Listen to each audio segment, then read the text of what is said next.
Hello, hello, and welcome to Losers Become Winning for October 6th. The Alphas exit another point to the scoreboard with WBA exiting at 29.7%. And there is our exit right there. We set up we were a put on the Alphas.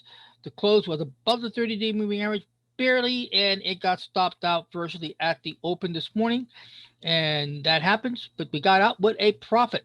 So let's do the numbers. We got in at 283 on August 19th, and that was a 367 exit today, which resulted in an $84 profit times three contracts, 254 for the trade, $4 for the fees, leaving us a trade net of 248 against a rock of 2404 with a new O now of 2156. Rocks become pebbles, pebbles become profit, profit does payback. All right, that takes us then to KR. KR did exit today. Unfortunately, that was a loss, and KR was a put, and it was a very disheartening because we had the close above the 30-day. We set our stop and we got stopped out right at the opening for a loss of $70. Got in at 354, we got out at 284. So $70 loss with two contracts at $143 in roundup and fees, 143 for the loss on the trade, adding 8 to 1806 in the carried loss for a new O of 1949. And look at the opportunity here. We are below the 30-day moving average, and if this MACD collapses and crosses below the zero line, we will be back in on this trade on a put, providing that it passes all the other criteria, and that is, where does it stand on the loss leaders list? At 1949, it's about maybe halfway down the list. There are about 57 loss leaders in the alphas. Okay, finally, we now move on to the new leader for the alphas, and that is T. And T is here, and there it is. We got in on T. We had a close. We didn't have a close. We've been with T, and T has been giving us a little bit of a heart. It came down here low and coming back down, and now it's coming back down again. And we are below the entry line, so we're looking at the possibility if the price moves across, we get out somewhere here, and it might be spending around 8% in the profit zone. So that could relate to a possible break even or a small percentage loss. That's providing that the price. Now, this here is called a Doji shooting star. So this usually indicates, not perfect, but usually indicates a continuing downtrend. So we'll see what happens tomorrow. Tune in. Going on now to gold at gold's put. Gold's put is here, and gold is running. It's going in a nice direction. It tried to challenge the 30-day moving average line and then collapsed and fell right back on down. And we are running not a very big percentage on gold, only 5%. But remember, if we can get out as close as possible to the entry point, we can keep our losses low and increase our outs. The rest of the group is in the negative territory. So let's move on now to the Tigers. So Tigers group is right there. Tigers, and now we're into the Tigers group. The Tigers still have Duke. Duke is still holding the lead for the Tigers in the call. There it is, Duke. Now any out will do for Duke. We are over the 769 owed here, so Duke would not just, if the Duke clears here, would not just get an extra point for the Tigers, bringing their score up to 6, which is still half of the Alpha's 12, but the Dukes will also be able to have one more less loss leader off their loss list. And the loss leaders for the Duke is running approximately, I think it's 17 loss leaders in the Tigers group.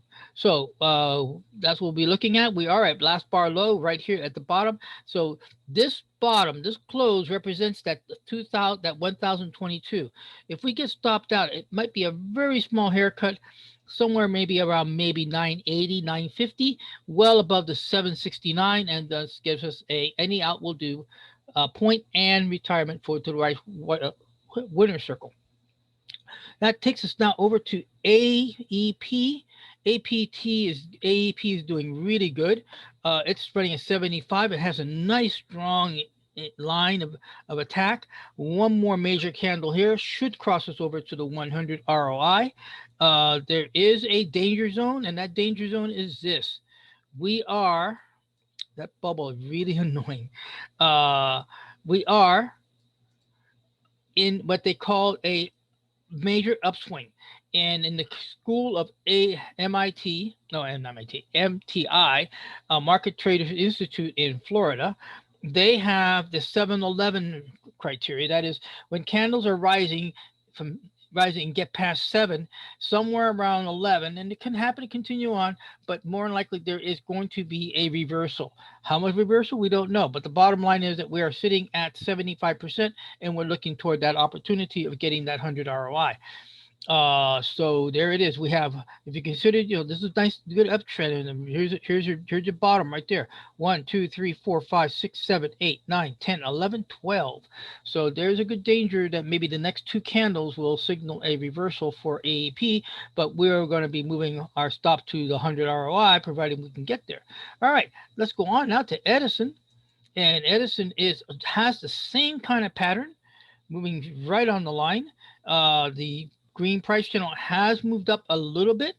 The O is 1030, and we're sitting at 655, so 50%. We can get out and get 50% of our money back on the O. That's rocks become pebbles, pebbles become profit, and profit does payback. And sometimes you got to chip at that rock until it gets down to a pebble. Going on to CVX. Now, CVX is a little bit of a disappointment because we were looking at so good down here in the earlier part of the weeks as we were building up into this. Our price channel has dropped somewhat, are holding at 58% here on this closed loss. So we'll see if we can maybe hopefully get that down. Remember, we are price channel in the tigers. It's the green line you have to be watching, not the gold. Alrighty, that takes us now to IYR. IYR is a call, and it broke above its entry point, but our green price channel is still down in the lower area, and it's only 11%. The rest of the group is in negative territory. Well, that does wrap today's report up with the alphas getting one more point on the scoreboard. And note, even though the alphas are winning the winning ratio, in other words, for the number of trades they do, they have a higher win ratio than the tigers. But the tigers are beating the alphas in performance. Both of these accounts started with approximately around 11,500 each. The tigers is at their 11,500 marker. The alphas is $3,000 behind. So we might say, don't cry for the tigers. Even though they don't have a lot of points on the scoreboard, they do have the more important criteria, and that is performance. And with that said, we're going to conclude today's report of the losers become winners, with WABA exiting at 29.7% with the alphas at 12 points. Thank you very much. Take care. Bye-bye.